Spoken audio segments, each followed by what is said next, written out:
ખૂબ સુંદર ફિલ્મ, એક ગુજરાતી તરીકે ગૌરવ થાય એવી સુંદર ફિલ્મ બનાવી છે. પ્રીત દિગ્દર્શક તરીકે તો ખૂબ સુંદર કામ કરે છે, પણ આ ફિલ્મની અંદર સંબંધોની અને પ્રેમની વાતને ખૂબ સરસ રીતે ગૂંથવામાં આવી છે. વરસાદનો ઉપયોગ પણ બહુ પ્રતિકાત્મક રીતે કરવામાં આવ્યો છે. જ્યાં ભીંજાવાની વાત આવે, જ્યાં ભીંજાઈ જવાની વાત આવે, ત્યાં આગળ વરસાદને પ્રતિકાત્મક રીતે ઉપયોગ કર્યો છે.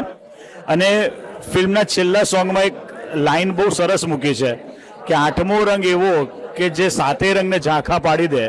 તો આ પ્રેમરૂપી જે આઠમો રંગ છે એ ઇન્દ્રધનુષના 7 રંગથી ચડિયાતો એક રંગ છે. અને પ્રેમની અંદરના જે ચઢાવ ઉતાર છે એ આ ફિલ્મની અંદર બહુ સુંદર રીતે વણ્યા છે. ખૂબ સરસ સ્ટોરી, ખૂબ સરસ સ્ક્રીન પ્લે, બધા જ કલાકારોએ ખૂબ અદ્ભુત અભિનય કર્યો છે. ખરેખર દરેક ગુજરાતીએ જોવા જેવી ફિલ્મ. હું બહુ જ આગ્રહપૂર્વક કહીશ કે આ ફિલ્મ જરૂર જોજો. ખૂબ સુંદર ફિલ્મ છે. એક ગુજરાતીને ગૌરવ થાય અને ગર્વ થાય એવી સુંદર ફિલ્મ બની છે. Thank you so much.